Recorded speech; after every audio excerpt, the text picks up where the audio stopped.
Assalamualaikum warahmatullahi wabarakatuh. Halo semuanya, selamat datang kembali di kelas Keyboarding Skill. Nah, di pertemuan kali ini kita sudah mulai masuk ke bab baru setelah sebelumnya kita menyelesaikan surat dinas, baik itu 1 halaman maupun 2 halaman.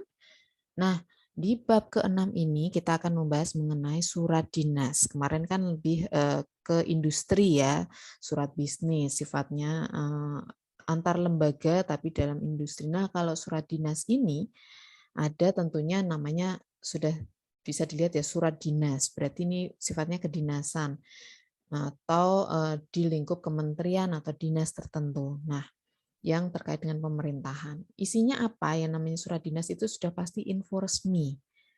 Isi suratnya itu adalah informasi resmi yang dibuat oleh pejabat. Nah, pejabat bisa pejabat dinas tersebut atau pejabat di salah satu bagian dalam dinas tersebut yang ditujukan kepada pihak lain. Bisa internal dinas tersebut, bisa eksternal. Isinya biasanya pemberitahuan. Kalau misalkan di lingkup Polines berarti mungkin pemberitahuan tahun ajaran baru atau pemberitahuan ada kegiatan seminar atau undangan. Nah, kemudian ada permintaan, mungkin permintaan mengirimkan dosen untuk mengikuti pelatihan tertentu. Nah, atau bentuknya pernyataan maupun pertanyaan. Itu adalah informasi-informasi apa saja yang bisa ada di dalam surat dinas. Bagian surat dinas itu hampir sama seperti surat bisnis kemarin ya. Surat bisnis juga informasi resmi. Begitupun surat dinas. Sehingga di atasnya sudah pasti ada kop surat yang merupakan identitas dari dinas tersebut atau kementerian tersebut. Nah, isinya sudah pasti ada logo, kemudian nama instansinya apa, alamat, nomor telepon, kemudian ada kode pos, biasanya kalau dulu istilahnya kotak pos, alamat kawat atau faksimil, dan yang saat ini digunakan adalah alamat website ya atau email untuk dinas tersebut atau instansi tersebut. Nah, kemudian setelah kop surat itu ada bagian pembuka surat dinas. Pembuka surat dinas itu terdiri dari nomor, lampiran, perihal, tanggal, dan alamat tujuan atau kepadanya ya. Nah, setelah pembuka surat dinas, ini ada isi surat dinas, baik itu paragraf pendahuluan, paragraf isi, maupun paragraf penutup. Setelah paragraf ketiga isi atau informasi yang ingin disampaikan itu selesai diketik, maka di bawahnya ada penutup surat dinas. Ada nama jabatannya, penanda tangan, nama pejabatnya, ada space atau ada jarak untuk tanda tangan, kemudian ada NIP-nya, ada cap dinas atau stempel dinas, serta tembusan. Kalau di surat dinas itu biasanya sudah pasti ada tembusannya untuk bagian arsip, untuk tembusan kepada pimpinan atau tembusan kepada sekretaris. Nah, itu biasanya ada tembusan kalau untuk surat dinas ya. Nah, setelah mengetahui bagian-bagian dari surat dinas, baru kita belajar model surat dinas. Ada 2 macam, yaitu Indonesia Lama dan Indonesia Baru. Nah, jika kalian semua membuka di modul PDF yang ada di El Nino itu, pada contoh pengerjaan model Indonesia Lama dan Indonesia Baru itu halamannya kosong. Sehingga ini memang sengaja saya fotokan, foto scan dari modul cetak yang kemudian saya foto agar ada contoh. Nah, ini halaman ini mungkin kosong ya di tempat kalian.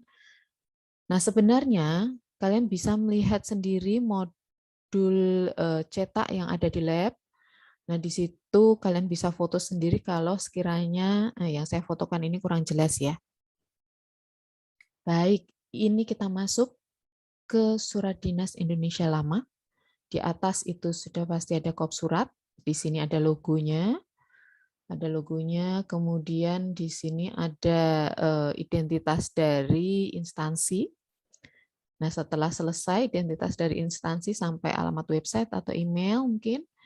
Nah, di bawahnya ada 1 baris kosong setidaknya. 2 sampai 4 spasi itu kan berarti 1 baris kosong sampai 3 baris kosong. Tapi biasanya ada 1 baris kosong, kemudian baru garis apa namanya? Garis kop ya. Nah, kemudian ada 2 spasi kosong, 2 spasi itu berarti 1 baris kosong. Nah, baru kalian ketik nomor surat. Nomor, nah sejajar dengan nomor secara horizontal ini, di sini ada tanggal surat. Ingat, seperti surat bisnis kemarin, karena di kop surat sudah ada kotanya, maka di tanggal surat itu langsung tanggalnya. Tanggal berapa Desember 2021 misalkan, tidak perlu Semarang, koma, tidak perlu. Kemudian ada perihal atau hal, kemudian ada lampiran. Nah, tujuan surat atau alamat ini sejajar dengan lampirannya. Nah, ini ada garis-garis. Ini adalah garis agar kalian semua dapat melihat mana bagian mana yang harus diketik sejajar. Nah, seperti paragraf ini. Nah, paragraf ini di batas kiri paragraf itu harus segaris dengan isi dari nomor, isi dari perihal, isi dari lampiran. Ini harus segaris. Kemudian paragrafnya dibuat indented ya, atau menjorok di baris pertama 1 kali tab boleh. Atau 2 kali tab, sesuaikan dengan tabnya kalian. Nah, kemudian antar paragraf ini ada setidaknya 1 baris kosong. Oh ya, dari tujuan surat ini setidaknya ada 1 baris kosong ya. 1 sampai 3 baris kosong, silakan sesuaikan. Nah, batasnya ini kalian juga harus buat batasnya. Kemudian setelah isi surat selesai, paragraf pembuka, paragraf isi, paragraf penutup selesai, di sini masuk ke penutup surat. Nah, tembusan ini juga harus rata sama dengan bagian batas atau batas kiri dari paragrafnya. Agar kalian bisa melihat lebih enak di sini adalah, nah contoh yang sudah diketik. Oke, ini adalah contoh Indonesia lama. Nomor hal atau lampiran bisa saja silakan nomor lampiran hal atau nomor hal lampiran. Di sini tanggal surat sejajar dengan nomor. Kemudian kepadanya sejajar dengan lampiran. Nah, YTH-nya ini sejajar dengan hal.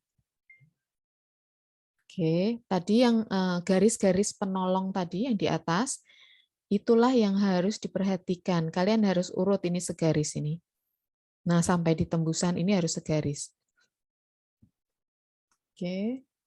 Kemudian yang tanggal surat, kepada, kemudian YTH, sampai nama jabatan, kemudian nama pejabat, dan NIP ini juga sebaris. Kalau kalian tab, berarti tabnya harus sama. Nah, di sini bisa 1 sampai 3 baris kosong antara alamat tujuan sampai ke isi, bagian isi surat. Silakan sesuaikan dengan isi dari paragrafnya. Jika paragrafnya panjang, kalian dapat mempersempit ruang di sini. Nah, termasuk juga di space untuk tanda tangan ya. Bisa 4 sampai 6, berarti 3 sampai 5 baris kosong. Ini adalah model surat dinas Indonesia lama. Bedanya apa dengan Indonesia baru? Nah, bedanya dengan Indonesia baru adalah di tujuan surat. Kalau tadi Indonesia lama ada di sebelah kanan, kepadanya sejajar dengan lampiran, kemudian YTH-nya sejajar dengan hal. Nah, kalau di surat model Indonesia baru, alamat tujuan ada di kiri, sejajar dengan ini. Oke. Dan kemudian isi surat atau paragraf-paragraf inti dari suratnya ini, rata kirinya bukan dari sebelah sini, tapi rata kirinya adalah dari nomor, lampiran, dan perihal. Nah, rata kirinya di sini. Sama juga dengan Indonesia lama tadi ya. Rata kirinya enggak dari NLH, bukan, tapi dari U. Bedanya dengan Indonesia Baru hanya di bagian alamat tujuan surat. Bedanya hanya di situ. Kalau Indonesia Lama dulu, surat dinas yang dulu itu kepadanya di sebelah sini.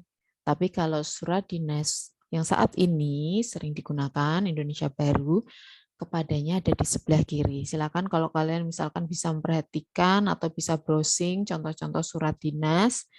Nah, saat ini yang sering digunakan, lazim digunakan itu surat dinas model Indonesia Baru, kepadanya ada di sini. Nah, ini harus rata juga antara tanggal, kemudian penutup surat ini harus sejajar. Nah, ini garis-garisnya tuh agak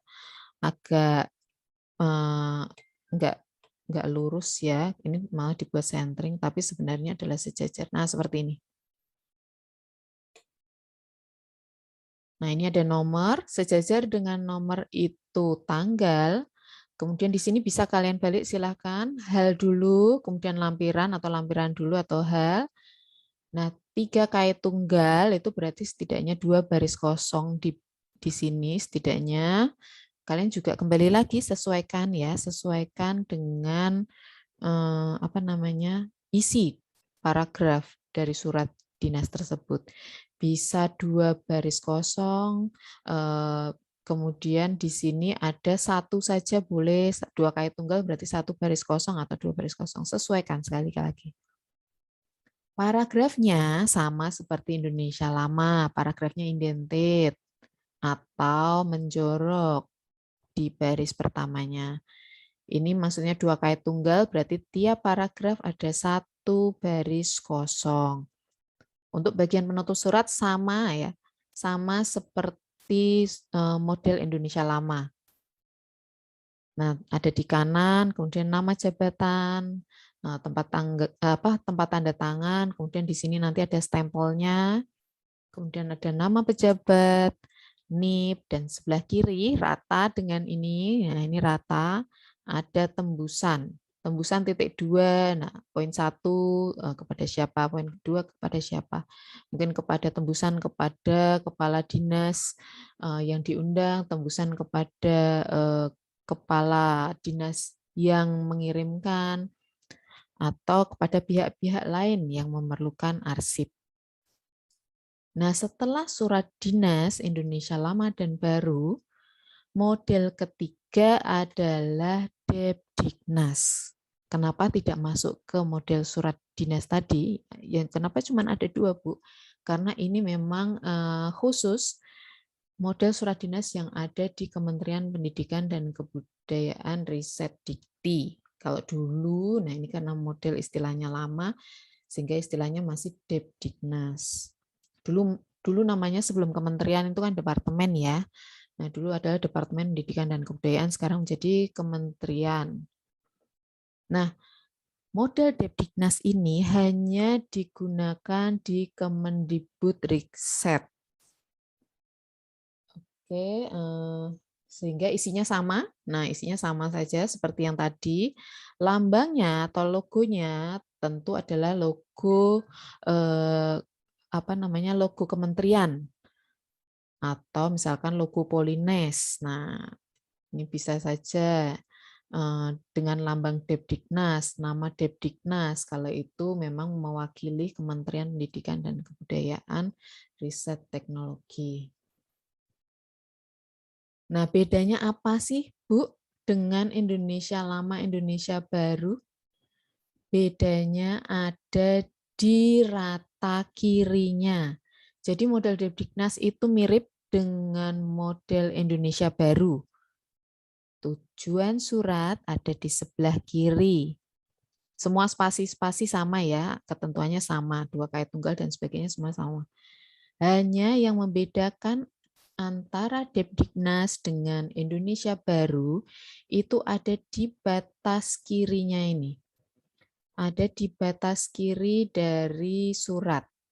Sehingga mulainya tiap paragraf, nah ini kalian bisa lihat, tiap paragraf ini ada di sebelah rata dengan atau segaris dengan NLH. Kalau tadi yang Indonesia Lama dan Indonesia Baru, batas kiri paragrafnya kan ada di sini nih. Ada di sebelah sini, batas kiri paragraf. Tapi khusus untuk Depdiknas, batas kirinya segaris dengan N di nomor, L di lampiran, H di hal, Y di YTH. Nah, segaris di sini.